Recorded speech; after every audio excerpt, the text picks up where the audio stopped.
Hello,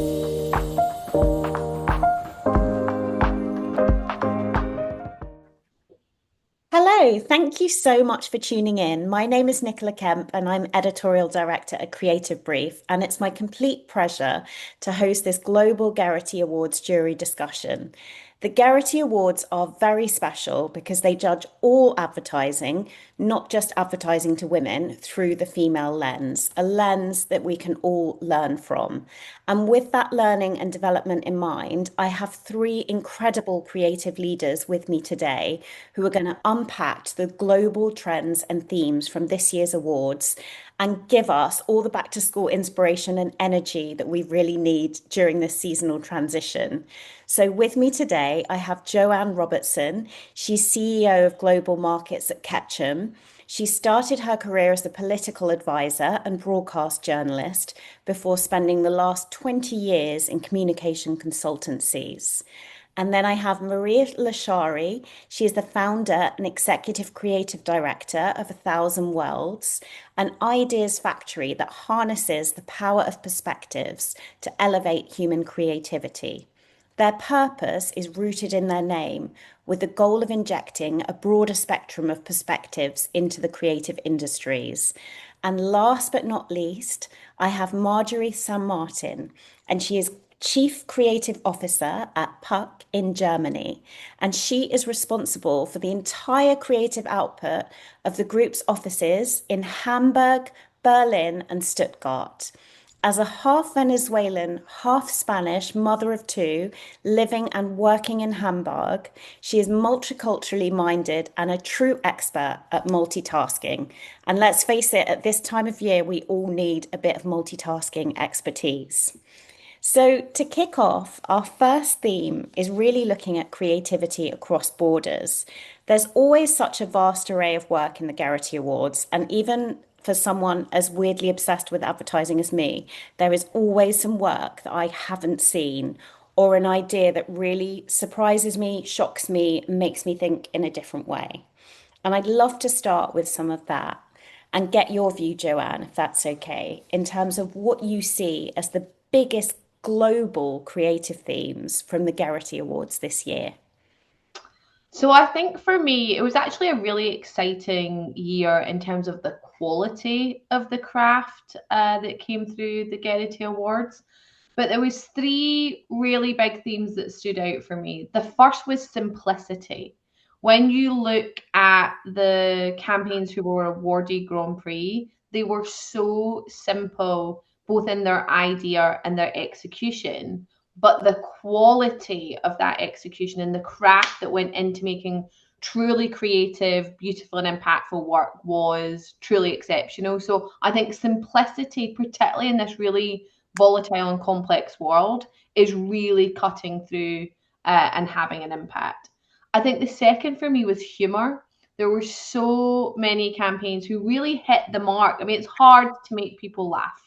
And so I think there were a few campaigns, and I'm sure we'll get into the specifics later, that really brought a smile to the faces, both of consumers, but also the juries. And then I think the final piece for me was longevity, right? There are many of the campaigns in there which are new iterations of campaigns that have been going on, some for almost nearly a decade, but the creative teams behind them are finding fresh and new ways to push creative boundaries, but really being steadfast in that red thread of what the brand stands for when it comes to the people they are trying to reach. That's such a lovely place to start from. Thank you for that. I think the longevity piece is really interesting, isn't it? And it's something we've definitely seen at Creativebrief as well in terms of, even when a brand changes its agency, like a brand platform can be super enduring. And this idea that innovation doesn't always mean, throwing everything out the window is a really interesting one. And Maria, I'd love to bring you in here because we've had those three themes, simplicity, which I think we need a lot of this year, especially sometimes in true transparency, sometimes the AI conversation doesn't always make full sense. Humor, I think we can all do with some light relief, and that playing the long game is really interesting as well. From your perspective, what did you see as the key trends on a global scale from the awards? I mean, I would totally agree with you, Joanne. The simplicity was key and will always be key. But the thing that stood out for me the most was that the campaigns are not longer confined by this box of advertising. They truly live as part of culture today and they travel more organically from the commitment of the price packs to the editing bravery of Senna's cut. The emotional intelligence was truly evident today. That's so inspiring, the point of looking beyond what's been done before, particularly at a time when we're still slightly nervous economically and emotionally. The sort of post-COVID creative environment is really, really interesting. And Marjorieth, I'd love you to build on that because that's such an interesting point Maria's raised there. I mean, what do you think when it comes to best in class global creativity? Like, what can we learn from the awards and in terms of the highlights and what brands should really think about when it comes to really aiming higher and thinking beyond what's been done before or the advertising disciplines perhaps that we're most comfortable with? This is, I think that we are living in a very, very interesting timings where everything is completely different. I think that we are living what we I personally dream of when we were young, but at the same time, we're afraid of it. No, it's like we all wanted and wish, the AI exists. We wanted and all of the technology and all of the benefits that we become with that we have with the technology was something that was the themes on the movies that we used to work, from the future movies, like from Star Trek, like be able to have phones, like that we have cameras and now we have like computers answering and talking to you. At the same time, I 100% agree with what Joanne was saying about simplicity in a world where everything is so complicated and it's going so extremely fast. Simplicity is what makes us appreciate the work, that highlights in many of the things that we saw in that we actually recognize with the biggest prizes like the Grand Prix, which is like the fourth Grand Prix that we have. They were very, very simple ideas. And there is another thing that I will add, with the simplicity of the idea, and it's human truth. I think that there is more and more because of like technology too. We are connected to each other. Yes, there are differences in our cultures, in our daily business, in our different countries, and things that happen in there. But there are human truths that put us together. And mostly when you are judging in an award, international award, there are pieces that we all know and that we have been there, we know it, and we just have to either laugh as Joanne was saying, with humorous, or you cry or you are interested. I remember when we were in our jury, and we had the film from the final copy from Young's speech from L'Oreal, which is a long film, and we have seen it before when we sat together, and nevertheless everybody wanted to watch it till the end again. And it was something that is a storytelling. It's something that this claim, because you're worth it, is something that is so to from today. That's what also Joanne was meaning of longevity. Yes, it's like there is a campaign, there is a headline that unbelievable. I work a lot with beauty brands, and this is something that whatever it is just come back to my head. It's just so true and so important and so some like a way of us as a woman taking it, to taking us all the time. So it's like, yeah, I am worth it. And but it's also very true what Maria was saying about that all of the communication from today is not the typical communication style in the past. It's very organic. they live. They have a lot of like, there is no a print and a TV, anything. Idea is king, you know. So when you get these human truths, starting from there, and then you find the simplest way to execute it to as a core of the idea, no, and then after blush it like as much as you can with crafting, and also, you know, like tailor made for each of the different channels, which is social media, talking about different ways of TikTok, because TikTok is completely different of Instagram, and the way, and then for example when you do TV, also the TV is not the normal TV anymore. There is one thing that the people love, and is people want to hear stories, Yeah. but people want to hear stories that are well crafted or so real to the bone.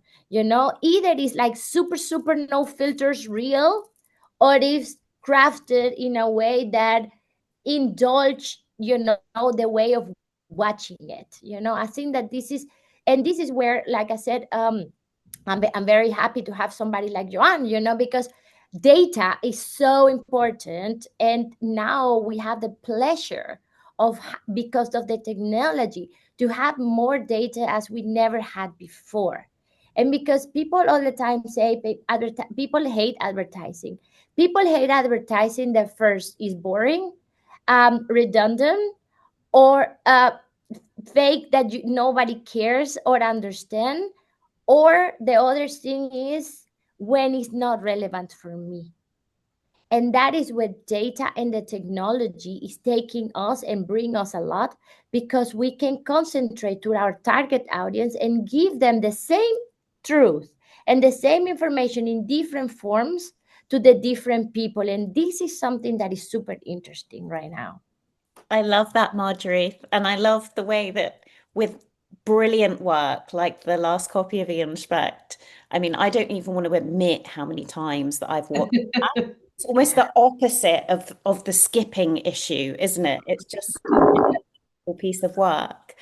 And and I'd love to switch the discussion slightly just to think about, and you've touched on data there, but obviously there's a huge industry-wide focus at the moment when it comes to AI and the impact of AI on creativity and this next wave of AI data-driven creativity. And it's so I find it so fascinating because, you know, we work with a lot of brands, some of which collect huge amounts of data, more data than they're doing anything with. And this sort of growing conversation that actually are we giving too much power away from like our individual decision-making processes, and then a bit of a data deluge. But Maria, I'd love to bring you in here because we literally are, as I'm proving right now, unable to discuss marketing ever without considering AI. And I'd love to get your view here because is AI more about application rather than creative ideation? Like, where do you see that debate? Mm, I love and hate AI, and I see AI as this powerful tool for application, yes. But I'm also seeing this loss of creative thinking. And I read this article from Sam Altman, or he was mentioned in Futurism about the death of internets, and he calls it this dead internet theory. And that made me think about the dead brief theory that is starting to emerge when clients let AI create their briefs, strategists feed those briefs into AI to write the debriefs, and then creative teams lean to AI to generate concepts and ideas. And somehow, I mean, we're all using AI at the moment. So how are we really cutting this loop of sameness and insecurity and soulless work? I feel like we're losing this ability of creatively think on our own. And a lot of case studies are using AI to describe, you know, how they're measuring originality or how work is driving performance, etc. So in my view, I feel like AI should be in the service of the ideation, but never instead of. So, and that's something that we truly saw in the Gerety Awards this year. All of this work that truly reminded us that emotion, humor, tension, and empathy still matters. I think it's so brilliant that you there actually really focused on the fact that you can love and hate it. I think that's one of the things that I find so fascinating about the industry debate on AI. It really is very polarized, and it's like actually as individuals, there can be bits of it that we can really embrace and bits of it that we can just say, please, no, no, no. My emails are never going to be written by a piece of AI. They're going to be written by a person because no one in the history of time has been found well by an email. Indeed. Yes. Joanne, I'd love to bring you in here because it's always really interesting. And actually, we've seen this really on the awards circuit generally. You'll often find a disconnect between where we are when it comes to what we're talking about and what we're seeing in the work. And when you looked at the work as a body of work, what really stood out for you when it comes to the impact of tech and AI on creativity? Well, first of all, I'd say I think AI is like every new thing that arrives, right? We make it more than it actually is. We fear it more. We think it's going to take everyone's jobs away. It's going to transform the industry. But at the end of the day, our industry is entirely about human connection, whether that's agency connection to their clients and building that strong relationship of trust and authenticity and that bravery together, or even more importantly, that human relationship between the brands we represent and the people we want to buy those brands or follow those causes that we are advocating for.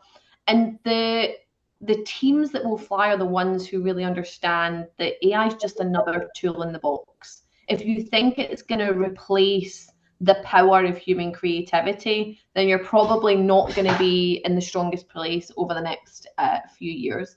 And actually, one of the things I found really interesting, particularly when I was in the jury room in the UK, was case films that had used AI voiceovers got a really negative reaction. That you could feel that people knew that this wasn't an authentic, human storyteller that was bringing the case to life. So just even on that tiny little example, where you're trying to, I see AI for most people, it's about going faster and cheaper, right? I don't know in many places where faster and cheaper gets you to higher quality, to better impact, to stronger outcomes. Now, there were some brilliant cases that did use AI as an enabler or as a way to enhance the campaign. One of my absolute favorite campaigns was the Whirlpool dancing washing machines. And it made me laugh every time I watched it. Because again, there was a true human insight there that when your washing machine breaks, it does start to, shake and judder in a way that dances. They made it humorous by like playing over music to go with it. But the AI element was working out how broken was it, therefore how much discount did you get. So a huge consumer benefit to playing with the technology. So that was one that I thought balanced that human insight, that creativity, that fun, that consumer insight and knowledge with really using technology to benefit both the campaign and the consumer. So for me, I very much like my Maria, it's a love-hate relationship, but making sure that as creative leaders, we're really protecting the human element of creativity is going to be really important for the future of our industry. I think that's so interesting, Joanne, and really sort of shows a trend of kind of really the power of knowing when to use AI to be additive, like with dancing washing machines. Also, such a boring sector as well, historically, like goods. And they've brought some real kind of clear thinking as to why that's better. But then why would a piece of AI be better at writing a case study than an individual who's really learned that craft? So that's a really interesting thing for us all to think about. Thank you. And Marjorieth, I'd love to bring you in here because what's your view on where we are when it comes to the use of AI in creative work, and how did you see that reflected in the work we saw this year? I cannot agree more with Maria and Joanne. Like this love-hate relationship that we have with the new technology. And it's because, like everything, you can have an amazing tool, and if it's wrong use, you just hate the fact of who is using it in the wrong way, and you hate the fact that they have the possibility to use it. So, and this is exactly where it gets dangerous, because as Joanne was also explaining, and I think Maria, I see AI as a tool, and I see it as a tool that is great to have in a way of giving me uh, to help me to be more efficient in what I'm doing. For example, before, you have copywriters that they had this idea and then they wanted to explain how the visual looked like, and sometimes they needed the art director, but if the art director didn't have the time, and but now you have copywriters that themselves, they just can try to find a picture to explain what they wanted to say, but always, always, always, always, we need to start from the idea. We need to start from what makes whatever we're gonna do the most important thing, and why does the people should see it, want it, or why are you time to create something in the first point. Like sitting in the computer and waiting for the computer to tell you what you should be doing in a TV spot is honestly stupid. Why? Because it's just, why should a computer knows better what humans feel and want? And many people, and this is the dangerous part, many people are starting to believe more to a computer than their own feelings. And then is when, what Maria was saying about like this hating situation, because you have clients that they tell us like, we had ChatGPT and ChatGPT say that, and then you are like, yeah, and would you watch it? Like, would you really want to watch this? She was like, yeah, whatever. It doesn't, because you cannot believe everything the computer is telling you. You can use it as an inspiration. It's like a blank page of paper. You are there, you need to think, and you cannot start. We are humans. Sometimes we need to start point. So if it helps you to go into the computer and then ask and then get some things and then start making sense of it. Or for example, you have the idea and then after you need just like, hey, I need just some pictures to put it in the presentation so the people understand what do I mean. Then do it, because that's what it is there for. And it does give us it saves us a lot of stupid timings, like for example, I remembered in my good old times, we had to scan things and find it in magazines, then can Google, and then, oh, hello, now I can find pictures faster, and then I can find moods even faster, and then now it come an AI now, because even looking for a mood pictures, in stock materials or in Google, it takes time, but now you can just create it, and it is faster. That's what I see the possibilities and the benefits of using AI, and I think that people have to understand that this is what is that for. And of course, there are many other things, like for example, you have a very little film that you want to do that is not so much budget, but you just want to have like what we did. We had a detergent and we needed to do a social media, and we have the clothes, and the clothes were dancing, and then very sad because they were leaving it behind. This we did with AI, and it was fun because it's like, now you can make the shirt to explain their situation, and this is fun, as Joanne was saying, with humor. But the fact is, before we needed to get an illustrator, get the money, pay the thing, and it's complicated, but nevertheless, I believe that first comes the idea and then come the execution. So still we are talking about using AI as a tool, as a start or as an ending, and this, for example, we saw the amazing art direction from the Never Just a Period, from Livrest. And Incredible. it was incredible. It was like the crafting is insane, and you see that they could have much more fun creating this this this piece of advertising, genius advertising, because they had the help of AI. New technology, new ways of doing this, together with real people and a real insight. So this is where we are at, where we have to and also another thing which is very important and everybody have to have in mind, you have to have in mind the morals. Morals is something that in a world where every AI can fake everything, we really need to do, as leaders in our communication branch, we really have to be careful and really be fair with what we were saying with voiceovers, with talents, start imitating people that for example had that this talent of having an amazing voice and narrative. You just use it for things that don't make sense, but don't kill the magic. As Joanne was saying, making something that is storytelling, kill it with an AI. Something that you did is what my mom used to say, you do it with your hand and you destroy it with your feet. So this is something that we have to have all in mind, and and follow, and still trust your stomach, because sometimes it's the best way to know if what you're doing is right or wrong. Agreed. I love that insight as well, and thinking about never just a period. I can't imagine like a piece of AI saying, this is the plan. This is what we're going to do. Like this is how we're going to execute it. This is the soundtrack. It's just not. It's not. There's something so authentically unexpected about it that's really interesting.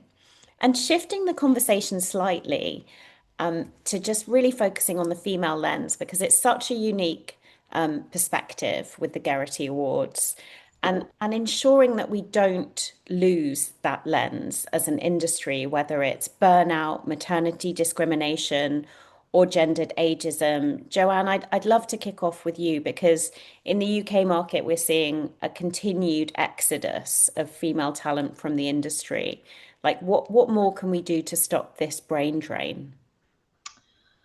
It's such a big question, and it's been really distressing to see that accelerate over the last couple of years. And I think there's a number of factors that are driving that. I think one is the kind of macro political environment that has shifted dramatically backwards from my perspective, to be much more macho, to be much less embracing of the real thrust we saw behind diversity, equity and inclusion. And I think women were at the forefront of the progress and the drive and the change that happened there. So I think there's a lot of women who are disillusioned with how quickly the progress that has been made has either stalled or started to go backwards. I think the second thing is, and again, this is a massive generalization, but in my 20-odd career in this industry, it is often the female leaders who are more thoughtful in terms of how to integrate and embrace change, and particularly technological change. So I think as we are on this drive for faster, cheaper, that's not something that many female leaders want to embrace. And so, look, what do I think we have to do differently? One is we have to make space for those female leaders who might be, zigging when the majority of the leadership team is zagging.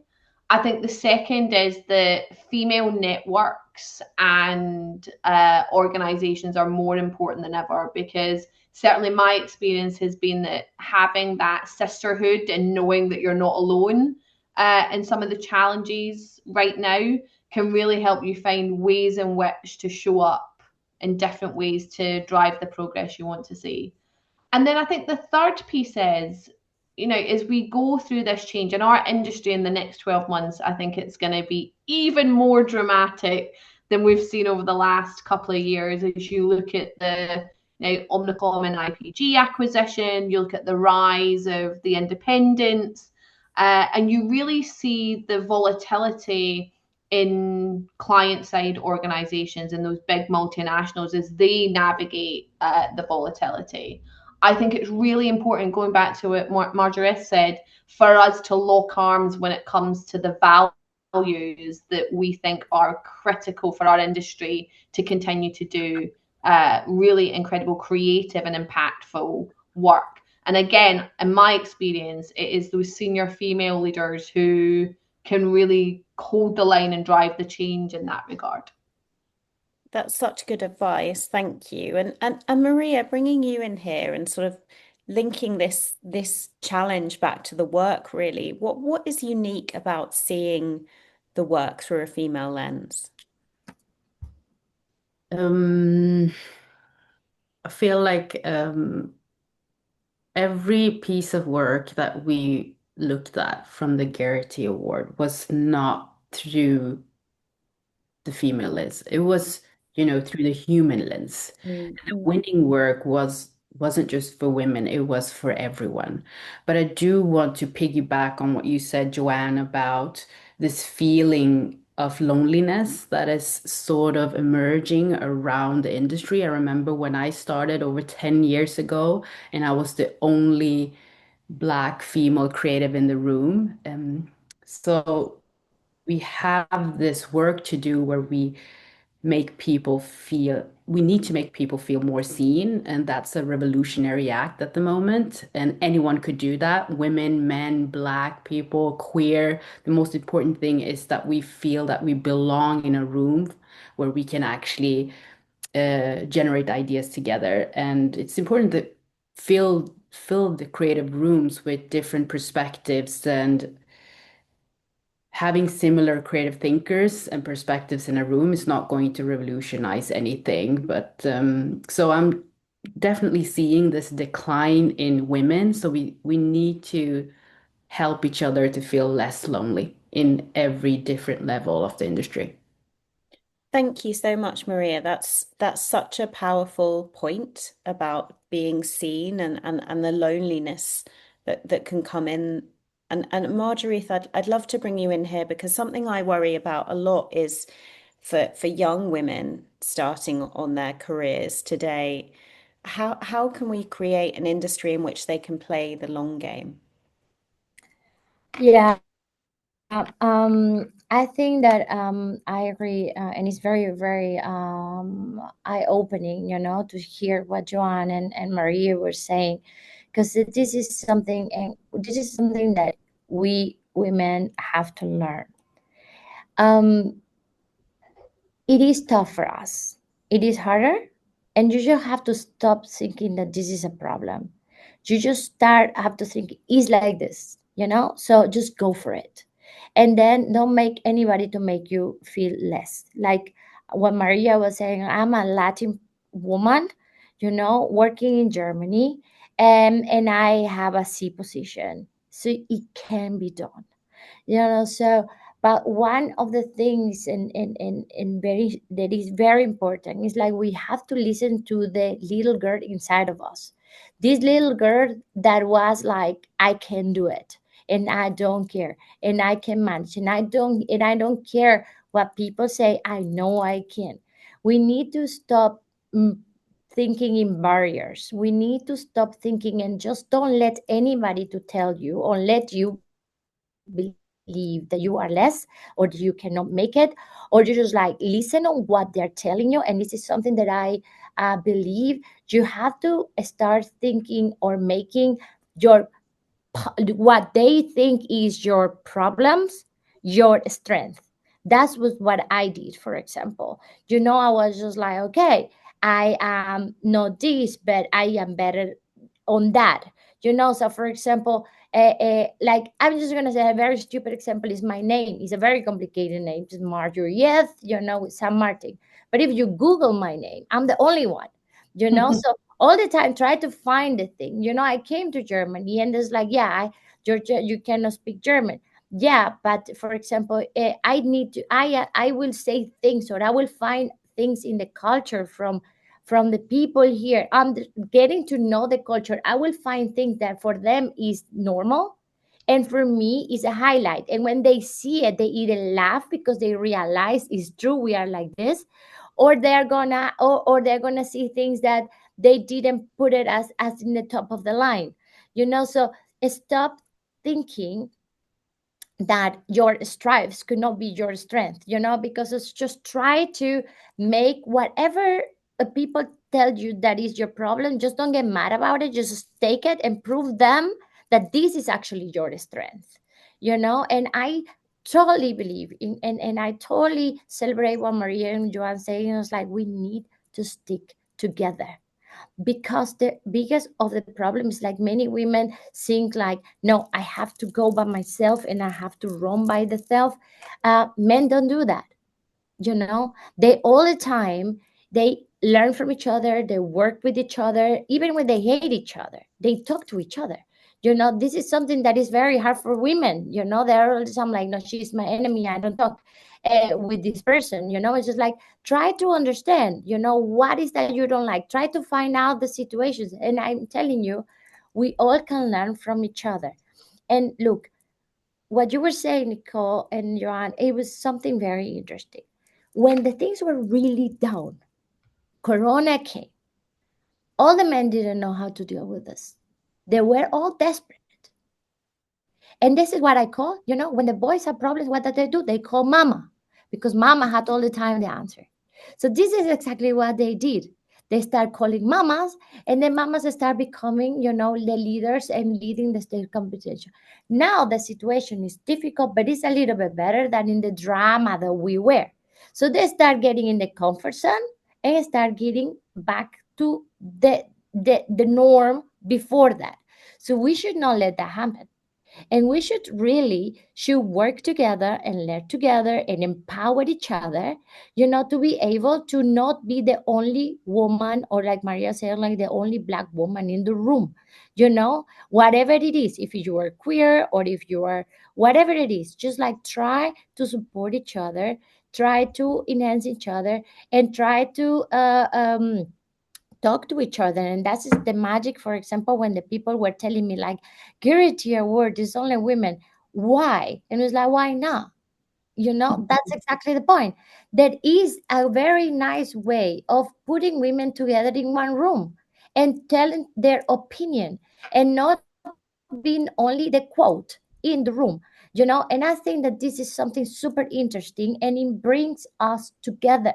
It brings women in the leadership together to learn from each other, to have their opinion, and to really be able to create, a friendship to each other, to support each other wherever the countries are, and because there are similar problems that we all have.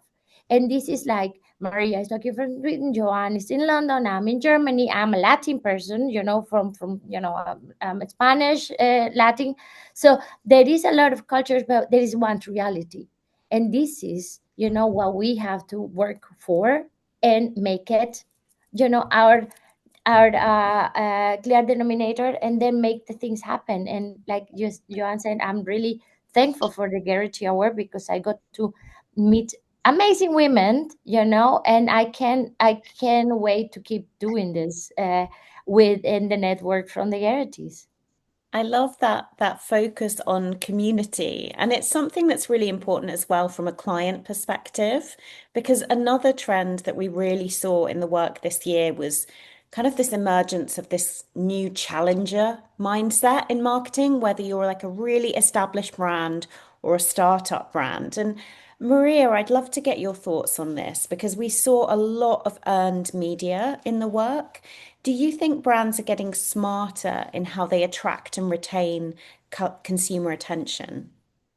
Definitely. I mean, earned media is the goal of any campaign, and the only way to break through is to become part of any sort of conversation. And but it's also, it's not just smartness, it's survival. It's post-pandemics, it's inflation.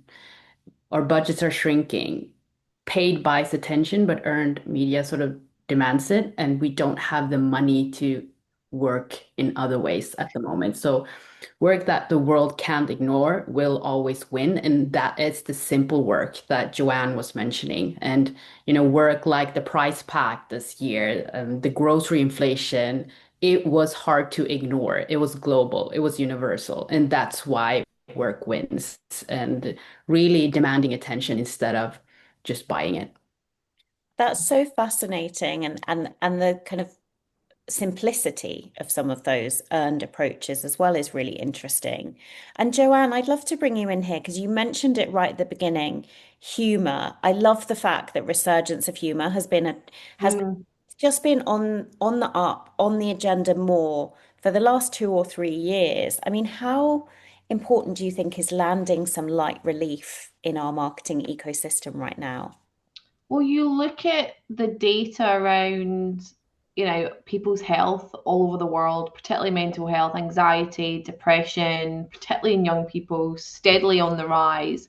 Everyone's looking for a moment of lightness during their day.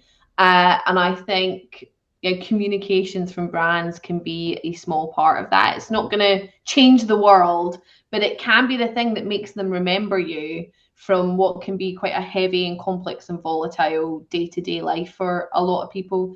But it's really hard to be funny. I mean, I always use the analogy, when you think about your friendship groups, there's usually only really one really funny person, right? It's not like everyone's hilarious.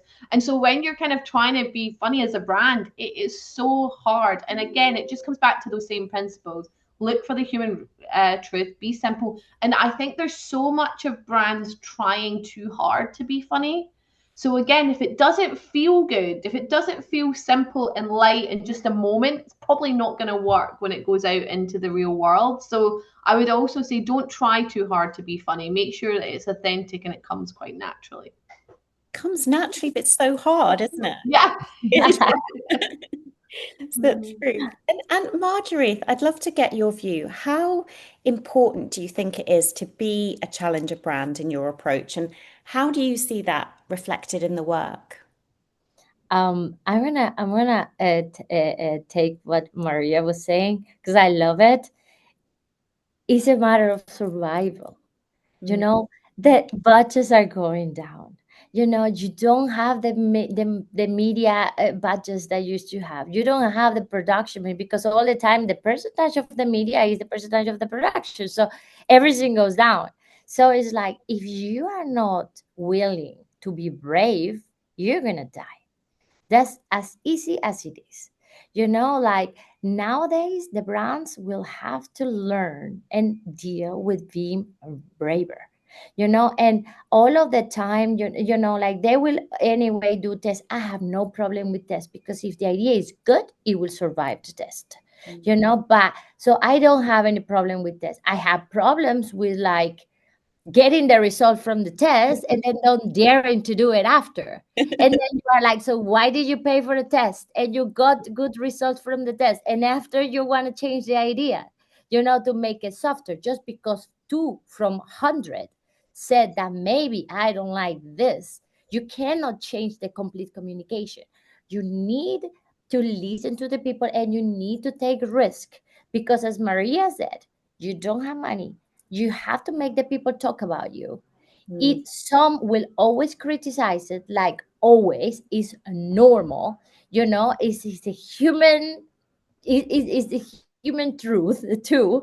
So you just have to try to find this idea that the most of the people find good, and then just like go for it.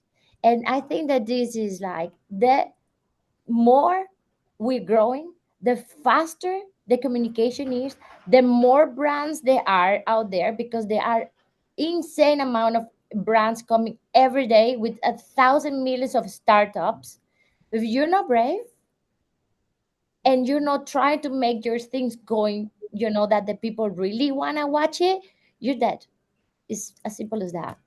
It's such a good point, that matter of actually taking creative risks, like trusting your instinct is so vital. And we've spanned so many topics in this wonderful discussion, from humor to AI to creating really inclusive cultures. But I'd love you to just leave our audience as we come to time with one thing that you are doing to spark a back to school mindset, to really inspire that ability to really thrive in a challenging market. And Maria, I'd love to put you on the spot first, please. Okay. One way I would feed my curiosity and creativity this season is that I'm actually launching a creative platform here in Sweden called the Creative Open.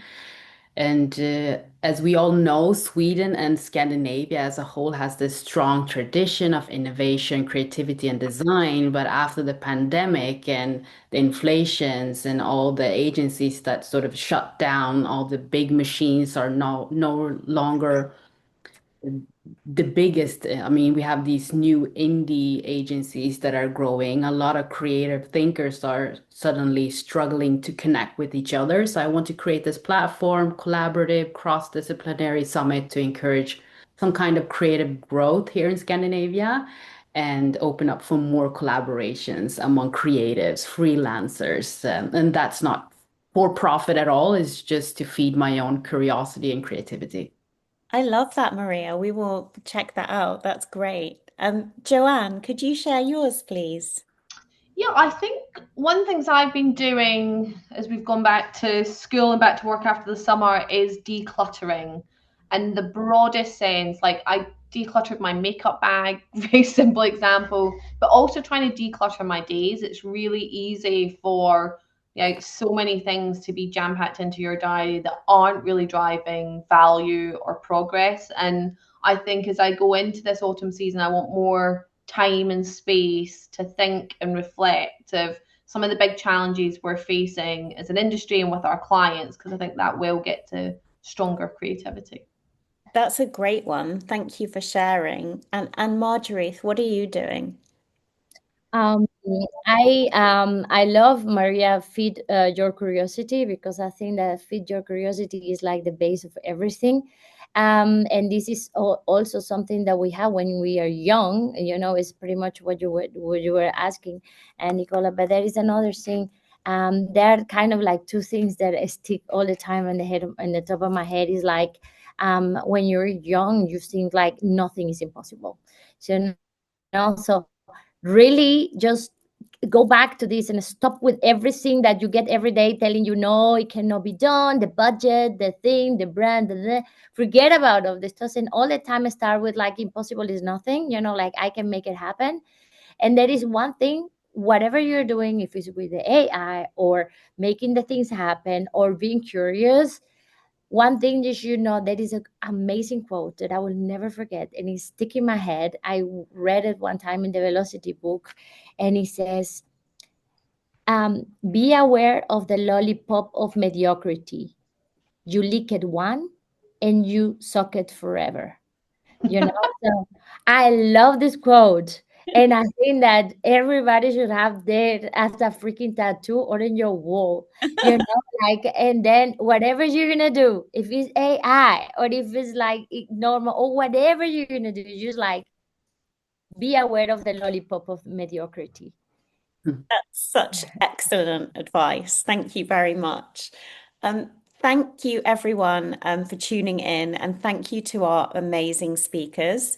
The Gerety Award winners certainly weren't sucking their mediocre lollipop. And I hope that everyone who's tuned in has taken some advice about how we can embrace simplicity, humor, longevity, and a large dose of community to really supercharge some excellent work this year. So thank you, everyone, and thank you so much to the Gerety Awards for partnering with us at Creativebrief.